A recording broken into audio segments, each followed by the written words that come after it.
வணக்கம் பிக்மை ஸ்டாக்ஸ் நண்பர்களே. மார்க்கெட் இன்னைக்கு ஒரு பெரிய ரோலர் கோஸ்டர் ரைடா இருந்துச்சு இல்லையா? இன்றைய க்ளோசிங் பெல் அலசலுக்கு உங்களை வரவேற்கிறேன். இன்னைக்கு மார்க்கெட்ல நடந்த புல் அண்ட் பேர்களுக்கான அந்த பெரிய கயிறிழுக்கும் போட்டியை பத்தி நம்ம விலாவாரியா பார்க்கலாம் வாங்க. நேரடியா இன்னைக்கு நடந்த பெரிய ஷாக்கர் விஷயத்துக்கே போயிடலாம். நம்ப முடியலல்ல, ஆனா உண்மைதாங்க. அமெரிக்க டாலருக்கு நிகரான நம்ம இந்திய ரூபாயின் மதிப்பு 96.53 அப்படிங்கிற ஒரு புதிய லைஃப் டைம் லோவுக்கு சரிஞ்சிருக்கு. இது முதலீட்டாளர்கள் மத்தியில ஒரு பெரிய கலக்கத்தையே உண்டாக்கியிருக்குன்னு சொல்லலாம். இந்த தொடர்ச்சியான நாணய வீழ்ச்சி கொடுத்த அந்த பிரஷர் இருக்கு பாத்தீங்களா, அது ஒட்டுமொத்த மார்க்கெட்டையும் அப்படியே கீழே இழுத்துட்டு போயிடுச்சு.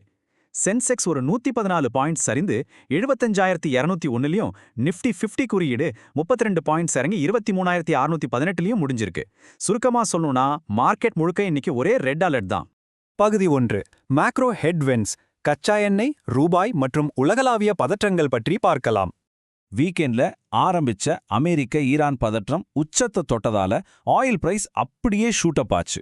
ஆனா பேச்சுவார்த்தை நடக்கணும் அப்படிங்கிறதுக்காக ஈரான் மீதான தாக்குதலை அதிபர் ட்ரம்ப் தற்காலிகமா நிறுத்தி வச்சிருக்காரு.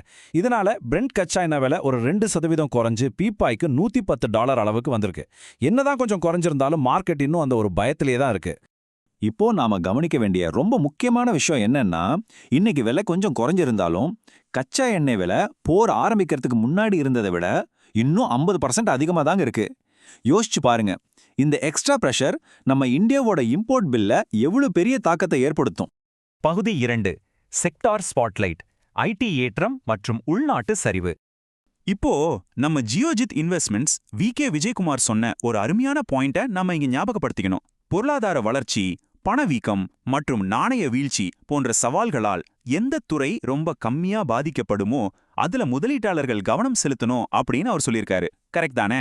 அதனால தான் இப்ப பலரும் இந்த லோக்கல் பிரச்சனைகள்னால பாதிக்கப்படாத செக்டார்ஸை தேடி ஓட ஆரம்பிச்சிட்டாங்க. இந்த ட்ரெண்டுக்கு இன்னொரு பெரிய காரணமும் இருக்கு.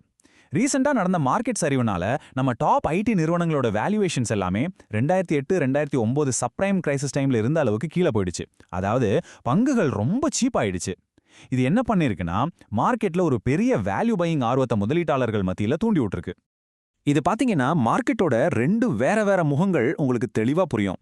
ஒரு பக்கம் ஐடி செக்டார் ராக்கெட் வேகத்துல ஏறிட்டு இருக்கு. ஆனா இன்னொரு பக்கம் பிரைவேட் பேங்க்ஸ், சிமெண்ட் ஸ்டாக்ஸ் எல்லாமே இந்த மேக்ரோ எக்கனாமிக் பதற்றத்தோட வெயிட் தாங்காம ரொம்பவே கஷ்டப்பட்டுட்டு இருக்கு. பகுதி 3.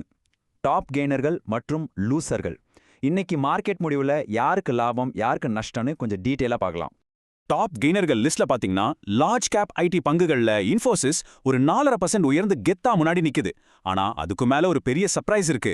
அப்போலோ மைக்ரோ சிஸ்டம்ஸ் மாதிரி மிட் கேப் பங்குகள் சும்மா பட்டையை கிளப்பியிருக்கு. அவங்களோட Q4 ப்ராஃபிட் 163% அபாரமா வளர்ந்ததால பங்கு விலை 7% மேல ஏறிடுச்சு. இது போக திரிவேணி டர்பைன் கூட ஒரு 8.75% உயர்ந்திருக்கு. அப்படியே மறுபக்கம் திரும்பினா மார்க்கெட்டை கீழே இழுத்த டாப் லூசர்கள் லிஸ்ட். இதுல பேங்கிங் ஜாம்பவான் கோடக் மஹிந்திரா பேங்க், அப்புறம் அல்ட்ராடெக் சிமெண்ட், இது ரெண்டும் தலா ஒரு 2% சரிஞ்சு இண்டெக்ஸை நல்லாவே கீழே தள்ளிடுச்சு. அதே மாதிரி டைட்டன் கம்பெனி பங்குகளும் ஒரு 1.8% வீழ்ச்சியை சந்திச்சிருக்கு. சரி, இப்போ நாம இறுதி பகுதிக்கு வந்துட்டோம். உங்களுக்கான முக்கியமான கேள்வி இதுதான். இந்த உலகளாவிய பதற்றங்களுக்கு நடுவுல நீங்க ரொம்ப சீப்பா கிடைக்கிற பேங்கிங் பங்குகளை இப்ப வாங்க போறீங்களா, இல்ல ராக்கெட் மாதிரி ஏறிட்டு இருக்கிற ஐடி துறை பங்குகள் பின்னாடியே போக போறீங்களா? உங்க ஸ்ட்ராட்டஜி என்ன அப்படிங்கறத மறக்காம கமெண்ட்ஸ்ல சொல்லுங்க. நான் படிக்க காத்துட்டு இருக்கேன். கடைசியா ஒரு முக்கியமான டிஸ்க்ளைமர். பிக்மை ஸ்டாக்ஸ் ஒரு பதிவு செய்யப்பட்ட செபி நிதி ஆலோசகர் கிடையாது. இந்த அலசல்ல நாங்க பகிர்ந்துகிட்ட தகவல்கள் எல்லாமே எஜுகேஷனல் பர்பஸ்க்காக மட்டும்தான். அதனால எந்த ஒரு ஸ்டாக்ல முதலீடு பண்றதுக்கு முன்னாடியும் நீங்க உங்க சொந்த ரிசர்ச்சை கண்டிப்பா பண்ணும். மீண்டும் அடுத்த மார்க்கெட் அலசல்ல சந்திக்கலாம். நன்றி, வணக்கம்.